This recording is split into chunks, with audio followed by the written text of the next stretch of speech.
안녕하세요. 접경지역 어떻게 할 것인가. 오늘이 9번째 강의입니다. 저는 한국국방부동산연구원 신광식 교수입니다. 오늘은 지난 시간에 이어서 민간인 통제성, 일명 민통선이라 그러죠. 여기에 대해서 얘기하고자 합니다. 자, 민간인 통제선은 남방 한계선으로부터 밑에 지도를 좀 참고하기 바랍니다. 5 내지 20km 범위 내에 설정이 되었고요. 동해안에서 서해안까지 띠 형태로 이렇게 해서 형성이 되어 있습니다. 강원도와 경기도 2개 도 9개 시군 224읍면 213개 리로 통상 구성되어 있고, 군 작전과 보안 유지에 지장이 없는 범위 내에서 민간인의 영농을 위해서 토지 이용을 허가하고 출입하고 행동하고 경작할 수 있도록 하는 그런 조치이고, 그러나 일부 개인의 자유와 기본권이 좀 통제되고 있는 그런 지역입니다. 다음은 이 민간인 통제선의 형성과 변천을 보면은 1954년 미 육군 제8군단 사령관의 직권을 설정되었는데요. 당시에는 민간인의 귀농을 규제하는 귀농선이었습니다. 그러다가 1958년 한국군이 담당함으로써 군 작전 및 보안에 지장 없는 범위 내에서 출입 영농과 입주 영농이 허가되고 귀농선이 민간인 통제선으로 바뀌게 됩니다. 당시 남북은 서로 체제 경쟁이 아주 심했습니다. 북한의 계획적인 선전촌에 대응하기 위해서 59년도에는 자립안정촌, 68년도부터 73년도에는 재건촌, 73년 이후에는 통일촌이라고 해서 경기도와 강원도 이 지역에 마을이 형성되게 됩니다. 이때 강원도는 31개 마을, 경기도에는 81개 마을이 되겠습니다. 이 중에 대성동 마을, 일명 자유의 마을이 설치되고, 이렇게 됨으로써 민통선 북방지역 마을은 총 112개의 자연 부락이 형성되게 되었죠. 보면 강원도에 52개, 경기도에 51개 지역입니다. 참고로 이 당시에 이 북방지역에 총 한 8,800여 세대, 한 4만여 명이 거주하게 됩니다. 80년대 이후에는요, 선전촌과 자립촌, 통일촌 개념이 없어지고 주민들의 출입 좀 이제 간소화시키자 이렇게 함으로써 민통성이 북방으로 올라가게 됩니다. 그래서 상대적으로 민통선 지역이 줄어들었죠. 그러다가 1995년도에는요, 강원도, 경기도 9개군에서 7개 마을이 줄어든 105개 마을이 있게 됩니다. 또한 민사활동 규정 개정안을 통해서 가구당 3헥타르까지만 허용되던 영농 면적을 10헥타르, 그리고 출입 신청을 종전 7일에서 당일로 축소하는 등 상당히 많은 부분이 간소화됨으로써 민통선 북방 마을이 투자가 늘어나게 됩니다. 또 이때 중요한 사항이 발생되는데, 수복지역 소유자 미복구 토지의 복구 등록과 보존 등기에 관한 특별법이 만들어짐으로써 소유권이 명확해지고, 따라서 토지의 취득, 매각, 임대, 토지를 활용한 경제 활동이 일어나게 됩니다. 그런데 이 지역이 상당히 많은 사람들이 출입을 하지 않았기 때문에 자연생태적으로 보존지역으로 상당히 주목을 받고 있는 지역입니다. 그래서 앞으로 통일시대에 앞으로 된다면 어떻게 될 것인가에 대해서 많은 관심을 가지게 됩니다. 다음은요, 이 지역의 지형과 지세를 보면은 동해에서 서해안까지 한 250km 정도를 띠 모양으로 아까 5 내지 20km 이렇게 형성이 되고, 동부는 아주 좀 급경사, 서부는 완경사로 이루어집니다. 좀 세부 내용을 보면은 동부 지역은 산맥과 양구에 있는 해안 분지, 그러니까 해안 분지 등 좀 이렇게 분지 형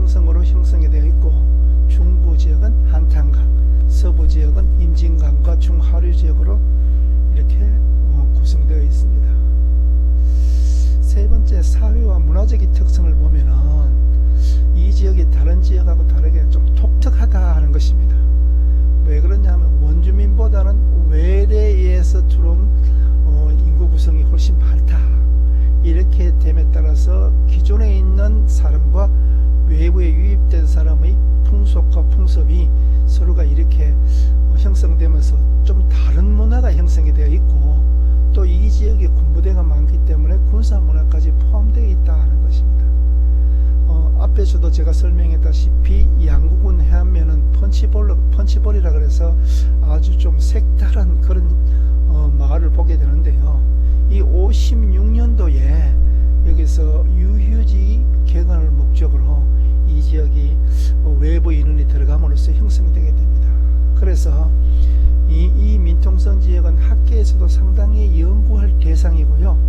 그래서 또한 이 지역이 독특한 문화 환경이기 때문에 관광 자원으로 활용할 수도 있는, 앞으로 상당히 좀 용이하게 활용되는 그런 지역으로 볼 수가 있습니다. 인구 구성면에서 보면은 이 지역이 수북지역, 수북 아닌 지역이 있지만은 원주민들이 있는 구성 비율이 상당히 낮다는 것입니다.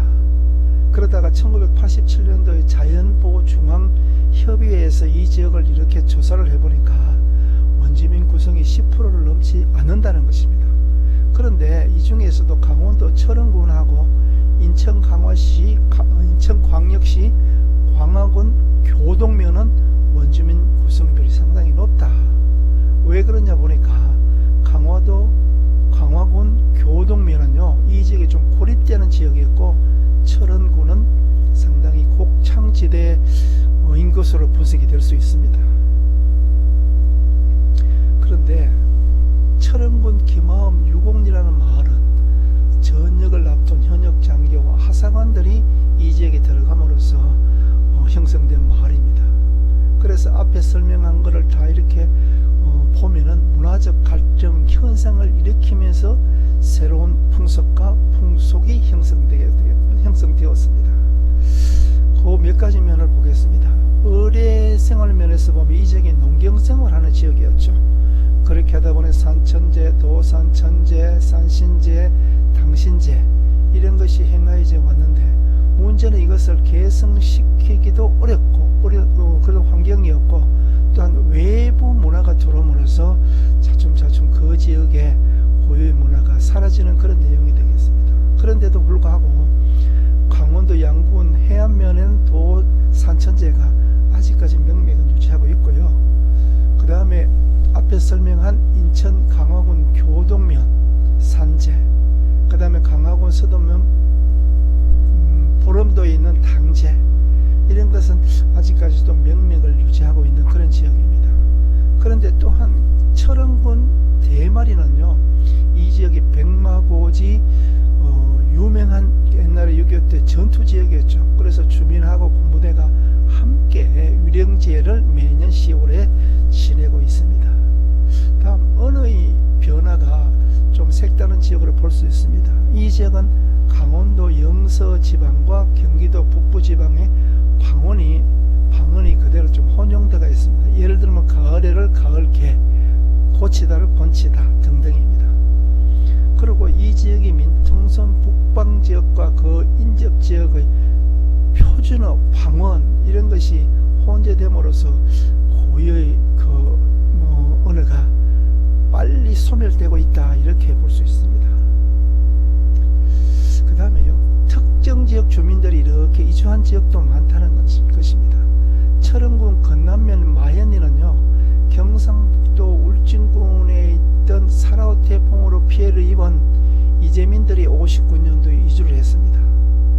그리고 앞에서도 설명했다시피 이 지역의 군사 문화가 상당히 많을 수밖에 없죠. 그래서 반찬을 부식이라 그러고, 전하루를 유선상으로, 볼일이 따를 용무있다 등등등등 이런 새로운 문화가 있습니다.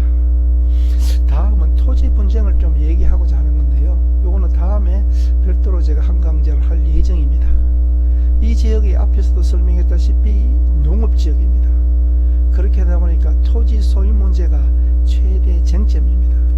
이렇게 쟁점이 문제가 된 지역이 82년도부터 93년도에는요 수복지역 소유자 미복구 토지의 복구 등록과 보존 등기에 관한 특별법으로 상당 부분에 해소되었다 하지만은 원소유자하고 개척자 즉 경작자 사이의 갈등과 앙금은 아직 남아 있습니다. 왜냐? 토지 소유자를 가리기 어려운 그런 문제가 있다는 것입니다. 왜 그러냐 하면요 이 지역이 수복지역이냐 수복지역이 아니냐에 따라서 많은 차이가 있는데 강원도 지역과 주로 경기도 연천 지역이 수복지역입니다. 그래서 이 지역은 토지대장이나 등기부 등 근거 서류가 많이 없죠. 이렇게 됨으로써 출입명령을 소유자를 가려서 허가한 것이 아니고 경작자한테 우선권을 처음에 줄 수밖에 없었습니다. 이렇게 하다 보니 경작자하고 소유권자 사이에 분쟁이 발생되었죠. 그래서 처음에는요 토지가 점유권이 이탈된 주인 없는 땅이었고 군사 작전 지역을 포함하여 사실상 소유권이 있다 하더라도 경작할 수 없는 허가받은 땅이라는 점에서 경작자한테 유리했습니다. 그러나 법정 소송을 거치면서 소유권자한테 상당히 유리한 방향으로 전개되고 왔다. 그래서 대법원 판례를 하나 보면은 양국은 해안면에 분쟁 토지 소유가 이제 소송이 있었습니다.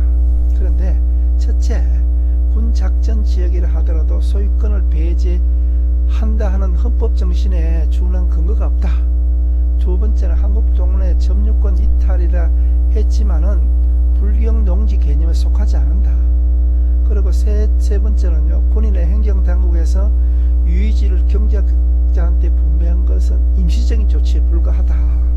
이런 내용으로 토지 소유권자한테 권리를 인정해준 그런 중요한 터닝 포인트가 된 그런 사건이 있었습니다. 그렇게 됨으로써 대부분의 토지는 소유권자가 소유를 하고 있고요. 경작자들이 일부 매입하거나 임대 또는 소장 형식으로 우리가 경작하고 있는 내용이 되겠습니다. 최초의 민북마을 경우에 토지 개간 당시에 원주민들에게는 토지 등기를 해주고 이주민들한테 등기를 해주지 않은데 문제가 있었죠. 그러다가 2006년도의 국유재산법에 따라서 시효가 만료된 유휴 주인 없는 경작지에 대해서는 경작자한테 매각을 추진하고 있습니다. 그런데 이주민들 입장에서 보면 토지 원소유자에게 넘겨야 한다는 문제하고 또 이 지역이 경제력이 강하지가 않죠. 경제력이 약한 사람들이 국유지를 매입하는 그런 문제가 아직까지도 계속 발생되고 있는 그런 지역이 되겠습니다. 그래서 상당히 참 여러가지 문제가 어려운 점이 많죠. 그죠? 이런 점은 앞으로 어떻게 해결해야 될 것인가를 우리가 한번 연구도 하고 여러 양쪽 사람들 즉 경작자한테 토지 소유자한테 윈윈할 수 있는 그런 대안이 좀 더 계속 나왔으면 좋겠습니다. 다음은 자연 생태계적 특성을 보면은 강원도는 주로 1000고지 이상의 높은 산지로 형성되어 있다 그랬습니다. 그러나 중부에 보면 철원평야가 넓게 형성되어 있죠. 기후로 보면 태백산맥 동쪽은 해안성 기후, 태백산맥 서쪽은 내륙성 기후, 다시 서해안은 해안성 기후로 형성되어 있는 절묘한 지역입니다. 또한 온대 중부림과 온대 북부림이 이 지역에 형성되기 때문에 동물 서식상과 곤충상이 다양하고 그 밀도가 아주 풍부해서 생물종 다양성이 어느 지역보다도 잘 보존되어 있습니다. 또한 이 지역이 민간인 출입이 통제된 지역이기 때문에 자연생태계가 가장 잘 보존된 지역이다. 따라서 세계 어디에도 없는 생태적 천위 과정을 우리가 가장 극명하게 또한 잘 볼 수 있는 지역이다. 그런 지역입니다. 다음은 천위 과정의 예시도입니다. 습성천위하고 건성천위 이것은 참고로 보기 바랍니다. 즉 이 지역은요 농경지와 취락지는 오랜 동안 방치됨으로써 서번 생태계가 가장 잘 발달된 다양한 식물이 살기 좋은 땅입니다. 이제 그 이 지역의 특성을 몇 가지 이제 알아보고자 하는데요.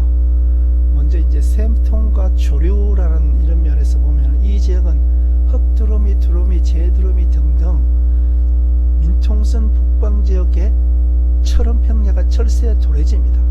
그럼 이 지역이 철새의 도래지로서 될 수밖에 없는 이유가 이 철원 지역이 겨울에 얼지 않은 샘통이라는 그 특성 때문에 그다란 늪과 인공호수 그 먹이가 풍부하다는 것입니다. 샘통은 화산 활동으로서 그 겨울에도 따뜻한 물이 나오는 온천샘입니다. 이런 샘으로서 겨울에 철새들이 와서 생활하기가 좋죠. 또한 이 지역은요, 농경지가 개발되었는데 이 농경지를 추수하면서 이 나들이 많이 떨어져요. 이것이 철새의 먹이로서 가장 좋은 지역이다, 이렇게 볼 수가 있는 것입니다. 자, 오늘은 민간인 통제선 일부 강의를 했고, 다음 시간에는 민간인 통제선